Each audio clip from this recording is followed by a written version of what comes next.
Hello students, good morning. आज मैं आप लोगों को क्लास 7th में एक्सरसाइज 6.5 पढ़ाऊंगा। इसका फर्स्ट क्वेश्चन है P Q R is a triangle right angle at P. ये एक राइट ट्रायंगल है। राइट एंगल किस शेप में होता है इसको देखना है। ऐसा ट्रायंगल जिसका वन साइड 90 डिग्री का होता है वो राइट एंगल कहलाता है, राइट ट्रायंगल कहलाता है। ठीक है ना। जैसे ये एक एंगल है जिसकी वैल्यू कितनी है 90 डिग्री, तो ये एक राइट ट्रायंगल होगा। इस क्वेश्चन में दिया गया है P Q R is a triangles right angle at P. P पर वो राइट एंगल है, यहाँ हम क्यू कर लेते हैं और यहाँ आर। ठीक है।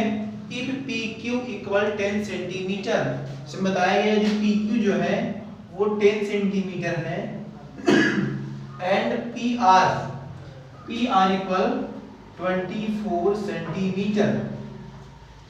फाइंड क्यू आर, तो हमें क्यू या आर फाइंड करना है। एक थ्योरम है आपकी, उसको हमें लिखना है। तो सबसे हमें क्या दिया हुआ है, in triangle P Q are, in triangle P Q are, P Q equal 10 centimetre, P R equal 24 centimetre. ठीक है।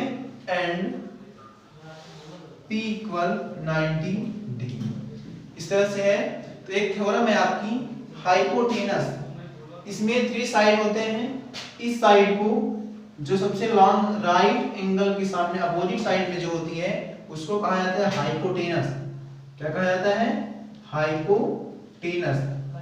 एंड ये लाइन जो होती है ऊपर वाली स्टैंडिंग, इसको कहा जाता है परपेंडिकुलर, है ना, परपेंडिकुलर। एंड ये जो स्लीपिंग लाइन होती है इसे कहा जाता है बेस। क्या कहा जाता है, बेस। 3 साइड होते हैं इसमें। तो इसका थ्योरम जो है hypotenuse square equal perpendicular square plus base square.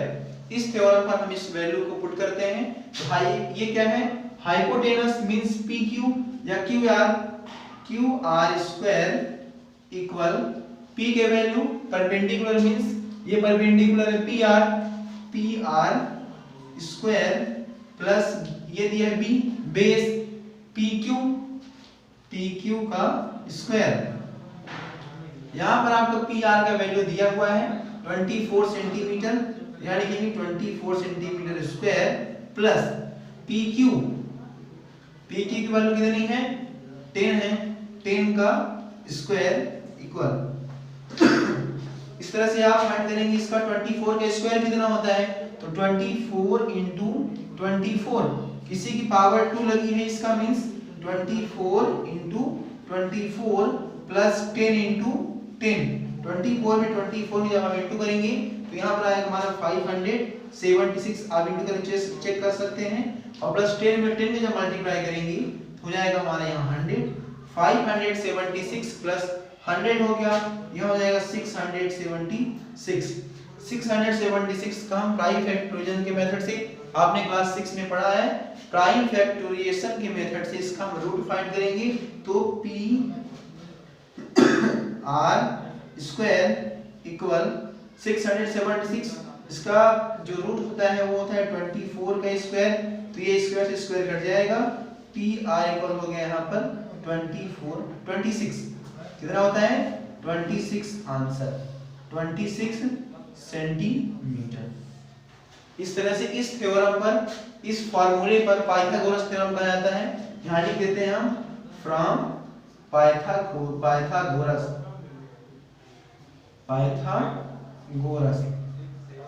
Theorem, from Pythagoras theorem. इस थ्योरम पर ये फार्मूला जो है ये ट्रायंगल डिपेंड करता है। इसी तरह से क्वेश्चन बी है ABC is a triangle right angle at C if AB equal 25 and AC equal 7 find BC। Find कर सकते हैं। क्वेश्चन थर्ड में दिया है A 15 centimetre long ladder reached a window 12 metre high. सबसे जरूरी इसमें फिगर बनाना, फिगर कैसे मेक होगा इस पर हम फोकस करते हैं।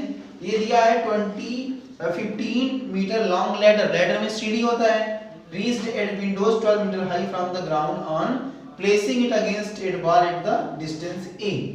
ठीक है, एक दीवार है, ठीक है, और दीवार में यहाँ पर खिड़की बनी हुई है, और एक लैडर जो है, लैडर हमेशा स्लैंटिंग लाइन में लगाई जाती है, ऐसे ये स्लैंटिंग लाइन, ये लैडर बनी हुई है, बुक में फिगर बना हुआ है, और ये बेस है, जमीन है।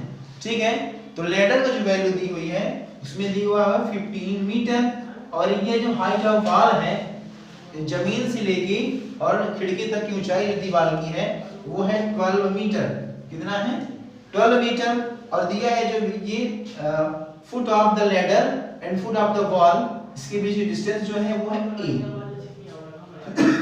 तो इस वैल्यू a की वैल्यू हमको फाइंड करना है। हम सपोज कर लेते हैं a, b एंड c, इसी फार्मूले पर पुट करेंगे हम पाइथागोरस थ्योरम में। तो हमें हाइपोटेनस मिला है, परपेंडिकुलर मिला है, बेस फाइंड करना है। तो हम जब बेस फाइंड करना है तो बेस का फार्मूला हो जाएगा हमारा base square equal hypotenuse square minus perpendicular square.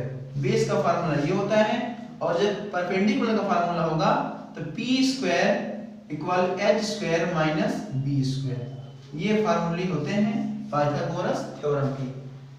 इस थ्योरम पर ये एक्सरसाइज आपकी 6.5 डिपेंड करती है। क्वेश्चन 4 है, which of the followings can be the side of right triangle? Which of the followings can be side of a right triangle? कौन सी side right triangle की हो सकती है? इसको फाइंड करने के लिए हम सबसे पहले उसके हाइपोटेनस को डिसाइड करेंगे। कौन सा हाइपोटेनस है? जो सबसे लार्जर वैल्यू होगी, लार्जर साइड होगी, वही होगी हाइपोटेनस। तो चलिए हम देखते हैं इसको, कौन सी हाइपोटेनस है, परपेंडिकुलर एंड बेस, इस पर डिसाइड करते हैं।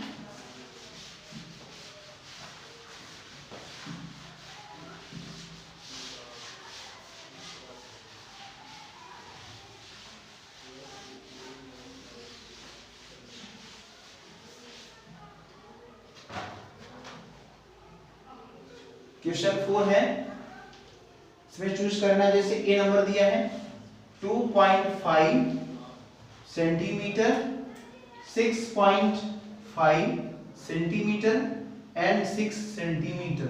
सबसे लार्जर वैल्यू जो है वो होती है हाइपोटेनस की वैल्यू।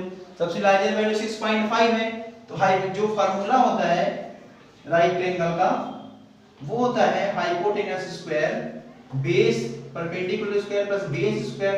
हाइपोटेनस यहाँ है 6.5 का स्क्वायर इक्वल परपेंडिकुलर में से किसी को हम सपोज कर सकते हैं 2.5 का स्क्वायर और प्लस 6 का स्क्वायर।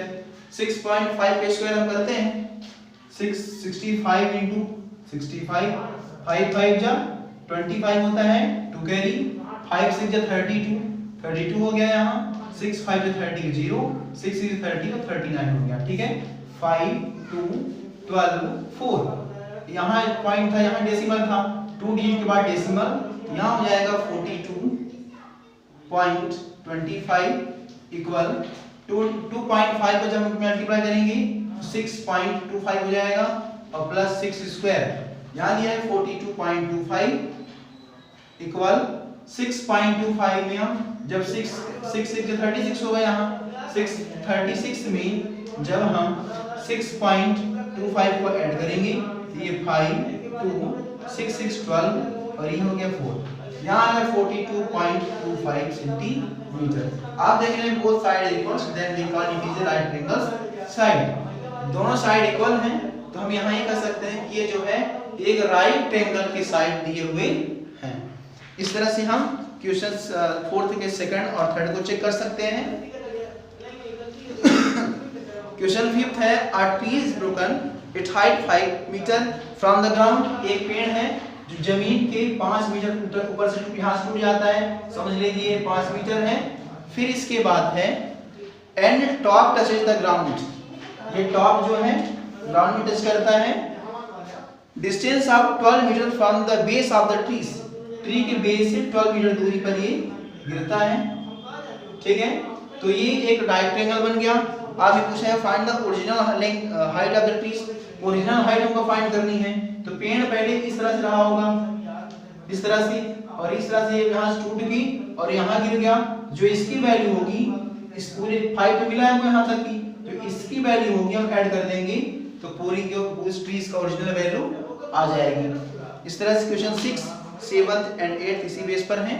आप इसको सॉल्व करेंगे। अगर किसी को दिक्कत होती है तो कमेंट करके बताएंगे। Thank you.